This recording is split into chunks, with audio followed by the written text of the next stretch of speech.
Nosotros teníamos el misil AS-30, que es el aire-superficie, era un misil supersónico. Lo podían llevar los Etendard, los Mirage y también lo llevaban los Canberra, ¿no? Los Canberra también. Explosionaban. Minutos después que este caballero, el piloto de la Fuerza Aérea Argentina, Owen Kripa, divisara al grueso de la Task Force realizar el desembarco en la bahía de San Carlos, los Skyhawks y los Mirage 3 de la Fuerza Aérea Argentina se lanzaron como halcones a lanzarle sus bombas de propósito general a estos barcos que estaban realizando este desembarco. Y por supuesto, varios barcos fueron hundidos o averiados severamente. Pero lamentablemente menos del 50% de las bombas que impactaban en los barcos llegaban a explotar. Y como dicen en la Argentina, si eso hubiera sucedido, ahí se terminaba la guerra de Malvinas y los ingleses se iban a regresar a Inglaterra nadando. En este capítulo veremos, narrado por su protagonista, el jefe de la misión de transporte estratégico que llevó no solamente esos 10 aviones Mirage 5P, que ya son bien conocidos, sino otro armamento que hubiera volteado totalmente la balanza en favor de la Argentina, ya que llevaba un sistema de armas que disponía y operaba la Fuerza Aérea del Perú desde los años 70. El misil que era el antecesor del Exocet, el misil aire-superficie AS-30. Subámonos a la cabina del Mirage 5P del general FAB en situación de retiro Rubén Mimbela Velarde, call sign Sapo, para que nos cuente en este primer capítulo de la trilogía Derriben a los peruanos el importantísimo cargamento de armas estratégicas que iban a trasladar en aquel vuelo del 4 de junio de 1982. Entonces, damas y caballeros, iniciemos esta trilogía con el capítulo que se llama Malvinas, a un misil de la victoria. Buenos días, muchas gracias por la oportunidad de poder conversar este tema. El año 81 que se dieron estas acciones, participé activamente del falso Paquicha, efectivamente. Hubo 2 escuadrones, uno de ellos participamos haciendo sombría aérea para que pudieran entrar los helicópteros, llevando las tropas, haciendo el bombardeo, el lanzamiento de cohetes, igualmente protegiendo a los A-37. En algunos momentos inclusive coordinamos por ello para hacer ciertas correcciones de rumbos para ayudarlos, porque no teníamos navegadores inerciales. Estábamos muy bien preparados y muy bien equipados. La operatividad estaba sobre el 80%, que sí, las fuerzas aéreas, tener un 80% es bastante alto. Es gracias pues al gran esfuerzo del personal de mantenimiento, ¿no? Es personal muy especializado. Y también realizaban entrenamientos simulando ataques a unidades de superficie naval. Sí, por supuesto. Dentro del entrenamiento había diferentes formas de ataque, ¿no? Pegados al mar, otra forma de ataque completamente en picada. Sí, sí, había diferentes, sí. Nosotros participamos inclusive en unas operaciones que el combinaje, cada cierto tiempo venían las operaciones UNITAS, ¿no? Y, pues, practicábamos con las unidades americanas que venían y hacíamos pues navegaciones a 180 millas de profundidad y ya en coordinación y atacábamos la flota. Pero ya en coordinación, y sí, bastante bien, y las atacábamos. Y había gente que estaba calificando, sí, había sus observadores, sí, se embarcaban ahí. Teníamos nosotros un espectro amplio de objetivos, ¿no? Calificamos, sabíamos las amenazas que teníamos, los radares, diferentes estaciones de comunicaciones, centro de almacenamiento de combustibles. Teníamos bastante variedad y su forma diferente de ataque y diferente armamento también. ¿Tenían el mismo nivel de operatividad de su flota aérea, digamos, para abril o mayo de 1982? Bajó un poco, de los niveles normales, porque hay que guardar los repuestos, todo, ¿no? Claro, claro.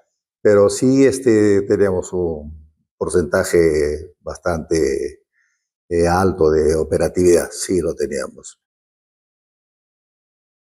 General Milvela, por favor, quisiera que nos cuente un poquito sobre este sistema de armas del Mirage 5P que se denomina el misil AS-30. Bien.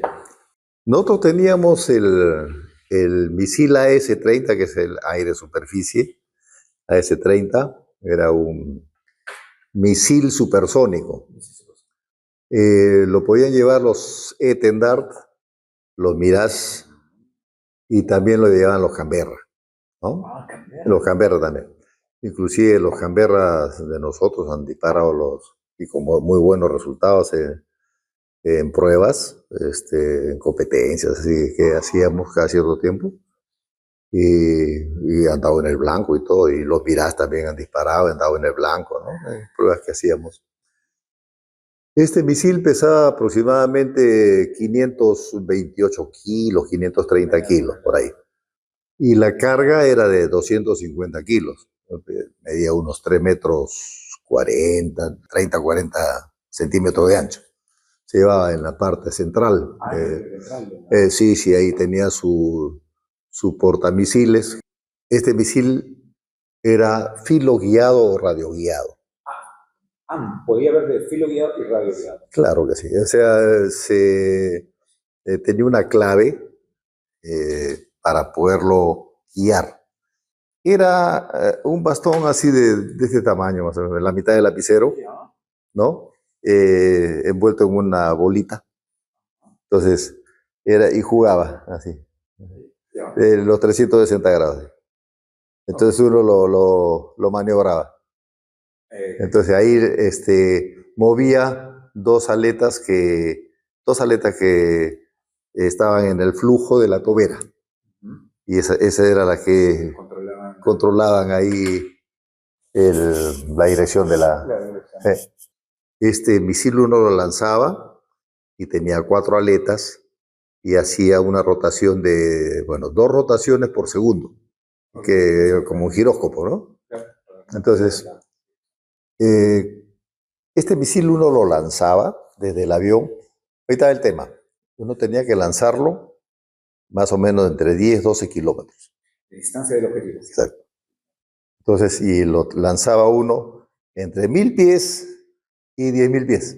Ok, ese era, digamos, entonces, entonces el avión pues tenía cierto ángulo en la cual uno se acerca, ya sabe uno que ahí le disparan de todo, pues, ¿no? Y uno también está entrando y disparando. O sea que das y recibes, ahí está. Ya, pero a una distancia más o menos de 10, 12 kilómetros comienza esa maniobra. Sí, claro. Sí, 10, 12, sí. Uno dispara, pero va más rápido. Pues. Uno dispara y tiende a caer un poquito y aparece de nuevo. Entonces uno suelta y lo jala un poquito. Se prende una pólvora que va conectada a los iniciadores y a la carga que tiene que dura como 22 segundos. Y esa carga es tan fuerte que es como si tuviera una luz. Es una luz prácticamente. Okay. Entonces uno es el marcador, entonces uno lo guía. Teníamos un entrenador que hacíamos todos los meses una cantidad de horas guiando ahí, nos calificaban ahí circular y hacíamos caminitos para entrenarnos, ¿no? Y teníamos que calificarnos. Todo era bien riguroso era el entrenamiento. Y uno lo lanzaba, entonces lo guiaba y era más rápido, pues, porque el avión lo lanza a 0.9 de Mach, ¿no? El Mach es 340 metros por segundo y impactaba 400 metros por segundo, o sea... Muchísimo más rápido. O sea, creo que atravesaba como 1 metro, por decir, de penetración. Entonces uno lo podía guiar y le daba, pues, ¿no? Bueno, si lo guiaba bien, pues, ¿no? Claro, si lo guiaba bien.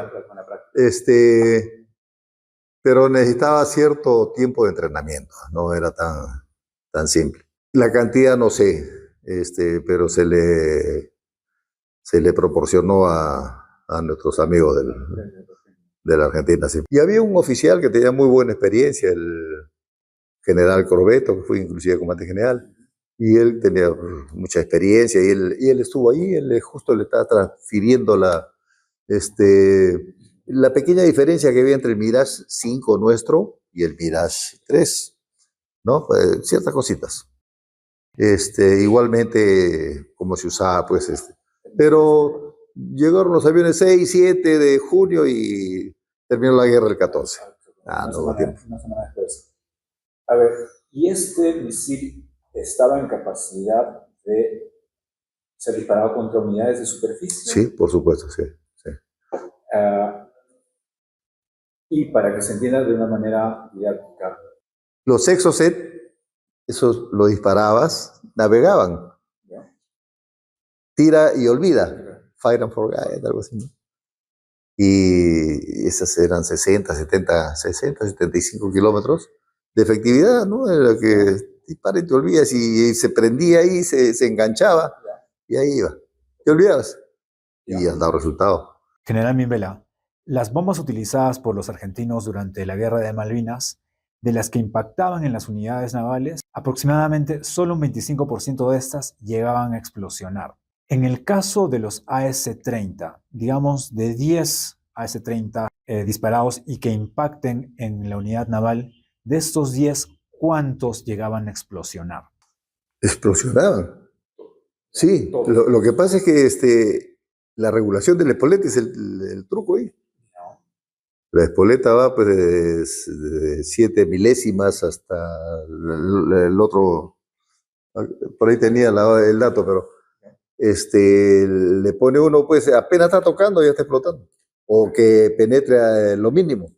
Pero si uno le pone demasiado retardo, atraviesa. Y es lo que ha pasado en la Segunda Guerra, atravesaban los buques japoneses, atravesaban la bomba, eso también pasaba. Es decir, que el avión había llegado corriendo todos los riesgos a soltar la bomba. Exacto. Golpeaba, pero no explotaba. No explotaba, porque la atravesaba de repente el casco y la espoleta pues no llegaba a armarse. Exacto. Y en el caso de los AS-30 hubiera sido muchísimo más efectivo. Sí, es que, claro que sí, más que la bomba. Más que la bomba. Sí, aparte de 250 kilos de explosivo ahí con luz. Y se hacían prácticamente. Y tenía sistemas, si es que interferían la frecuencia, tenía anti... Sí, sí, tenía. Un sistema de defensa electrónica. Exacto, sí.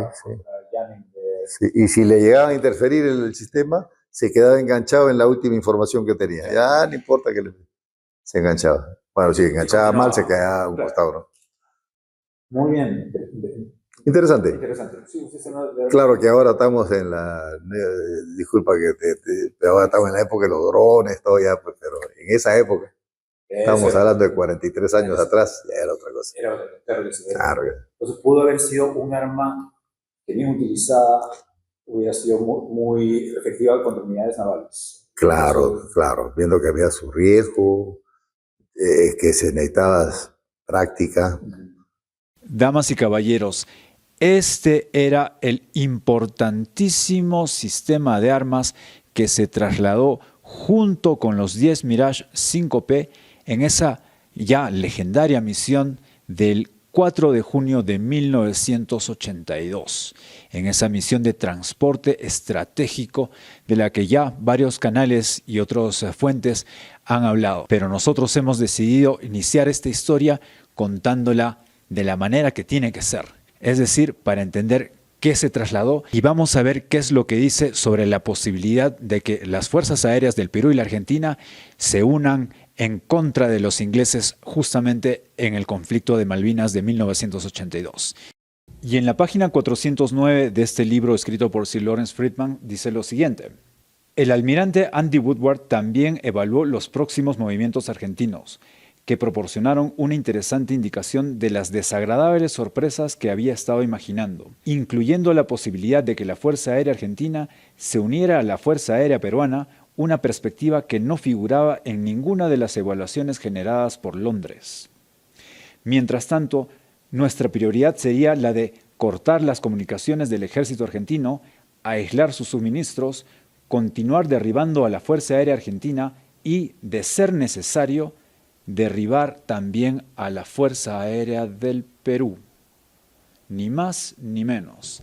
Y esa es justamente la razón por la que esta trilogía se llama así: Derriben a los peruanos. Y en los próximos 2 capítulos van a ver, damas y caballeros, a las amenazas que tuvieron que enfrentar esos 10 pilotos en sus Mirage 5P, comandados por el general Rubén Mimbela con Sainz Sapo, en este vuelo logístico junto con ese Hércules L-100 que transportaba, entre otros importantísimos elementos, a estos misiles AS-30. Si eres de la Argentina, del Perú, de Chile, de Brasil o de toda Sudamérica, como dice Meteoro, no te pierdas los próximos emocionantes capítulos de esta serie que se va a poner a 1000.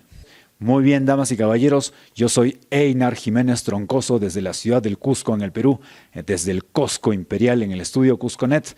Y por supuesto, mando un caluroso abrazo a todos los miembros de nuestras Fuerzas Armadas y muy especialmente a los integrantes de la Fuerza Aérea del Perú en su día. Les mando un fuerte abrazo y nos vemos en el siguiente capítulo de Derriben a los peruanos.